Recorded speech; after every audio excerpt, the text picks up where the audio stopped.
Hello, I decided to make a video about intercept form and how you graph these examples from your homework in intercept form.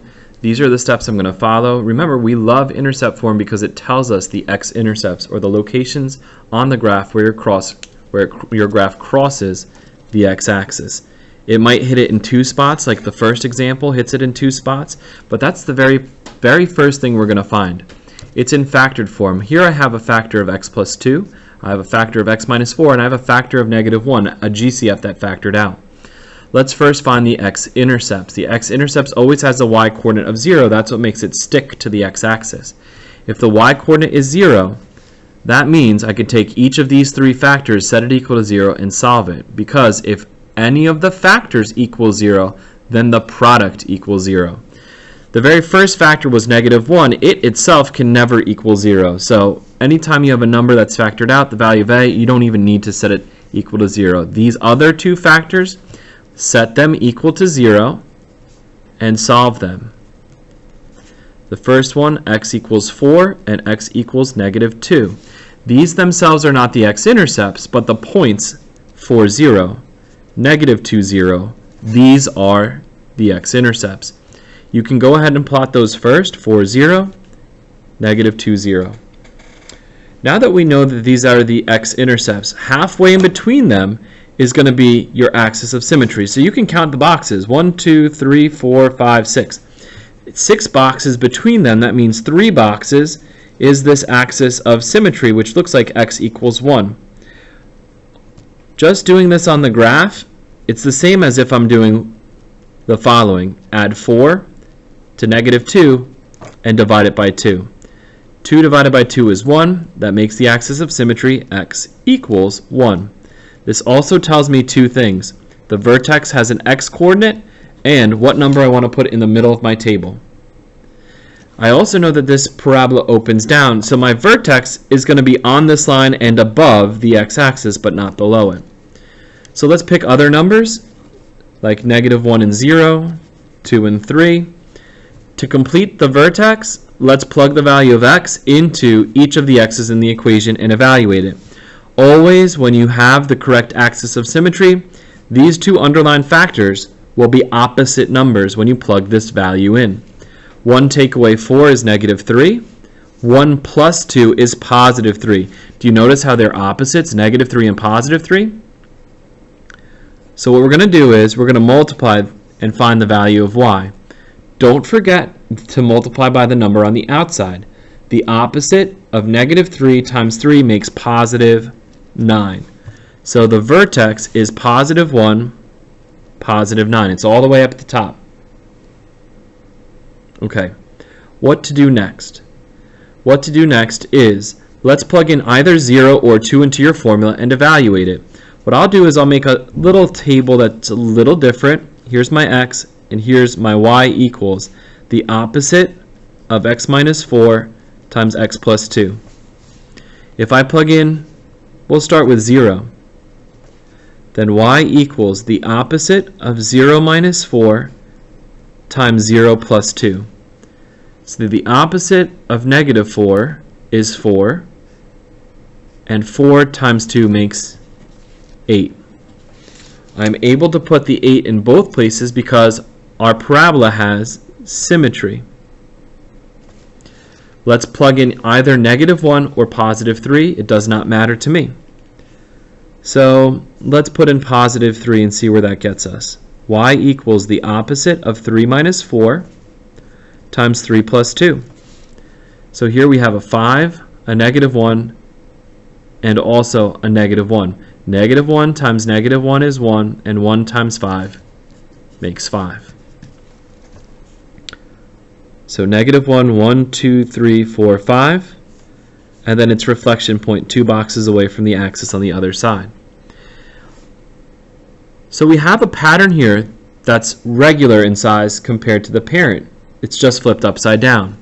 Remember, the parent, the relationship between your consecutive points are 1 box away, 3 boxes away, 5 boxes away, and I like it when you complete the entire picture of the graph and plot all the way up and all the way down. These are the last 2 points, and these are their coordinates. I don't need to store them in a table, but if you would like to, how about -3, -7? And it looks like +5, -7. That's how you do this first one. Let's check out the ones at the bottom. Here's what we're going to do. Again, let's set each factor equal to 0, but we know that 2 does not equal 0. X minus 2 could equal 0 when x equals 2, and x minus 6 could equal 0. Let me erase that. I don't want to confuse myself. I don't want it to run into the vertex. So let's do x minus 6 could equal to 0 depending on the value of x. So it looks like we have x-intercepts of 2, 0 and 6, 0. So let me plot 2, 0, 3, 4, 5, 6, 0. They are separated 4 boxes across from each other. So let's go halfway between them. 2 boxes in between 2 and 6 is x equals 4. Add them together, divide by 2. That gives you the x-coordinate of the vertex and the middle number in our table. Okay? We know the x-coordinate is 4. Let's plug in 4. These factors that I'm underlining should be opposite. So let's plug in 4. What's 2 times 4 minus 2 is 2. And 4 minus 6 is -2. Notice these factors again are opposites. That always happens on the axis of symmetry when you're finding the vertex. 2 times 2 times 2 is 8. One of the factors is negative, so -8. Go down to -8. There's your vertex. I know my graph opens up. It's actually stretched vertically. So I would like it if you knew how to do this without plugging in the points, but I want to just double check that we can plug in some points and do this way also. So I'd rather plug in 3 because it might give me smaller numbers and easier to work with. So let's plug in 3. Y equals 2 times, plug in 3. 3 take away 2 makes 1. 3 take away 6 is -3. Multiply all 3 of these numbers together, you get -6. There's 3 -6. Here's 5 -6. Now in the table, we already know values for y when x is 2 and 6. Let's try to figure out the pattern that we have. Normally, this second point would be 1 up above the vertex. Why is it 2 boxes above instead of 1? It's 2 boxes above because we're going to stretch that length. Instead of going up 1, we're going to go up 2 times 1. The next point should have been up 3, but we have to double that.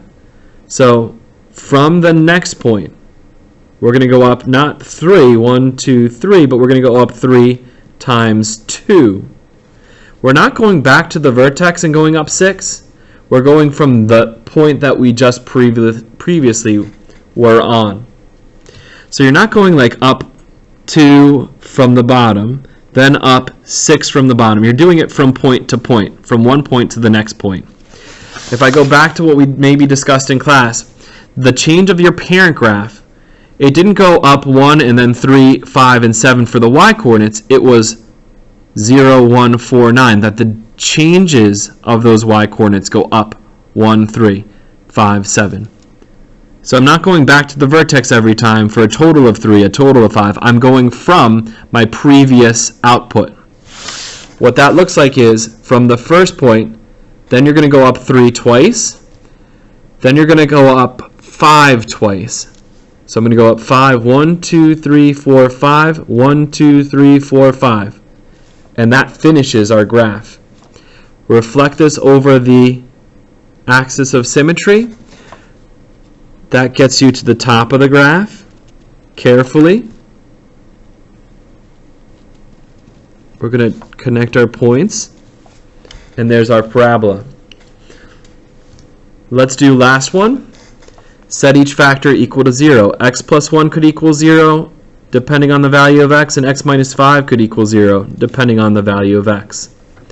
So -1, 0 is an x-intercept, and it looks like +5, 0 is another x-intercept. 1, 2, 3, 4, 5.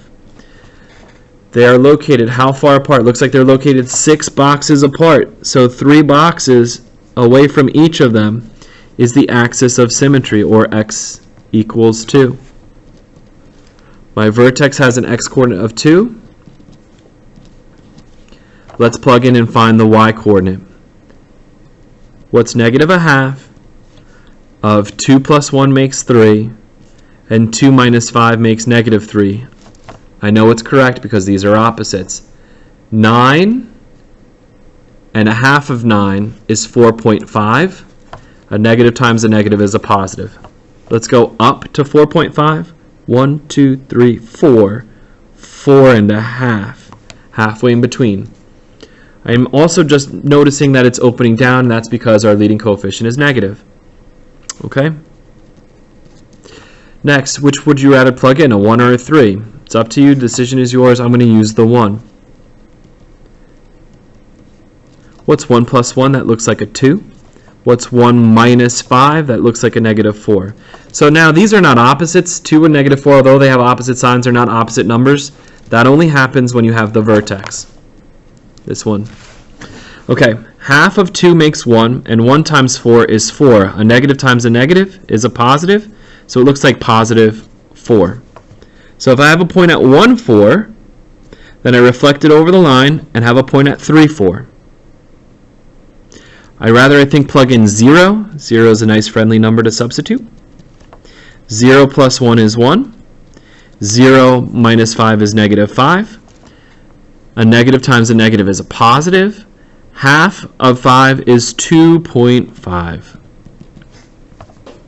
Let's go up 2.5 boxes. Let's go across and reflect it. I still want you to finish more points down here. So let's pick up the pattern, and then our video will end. This is flipped upside down because of the negative, and it shrunk vertically. Instead of going down 1 box and over, I got to go half of a box. Instead of going 3 boxes from this point, I got to go half of that. Instead of going 5 boxes down, I got to go half of that. So I'm adding, or actually, excuse me, I'm subtracting a half. I'm subtracting 1.5, and I'm subtracting 5.5. So 5.5 less than this would be 0. Instead of doing, 1, 3, 5, 7 from point to point, I got to multiply all these by a half and flip it upside down. Half of 1, half of 3, half of 5, half of 7. So we'd subtract 3.5. That looks like 6. And then negative 3.5 is 3.5 underneath 0. So I go down a half, down 1.5, down 2.5, down 3.5, down 1, 2, 3, 4.5. So every other one is going to go through the corner of a box. And then I will reflect these to the other side. That finishes our parabola.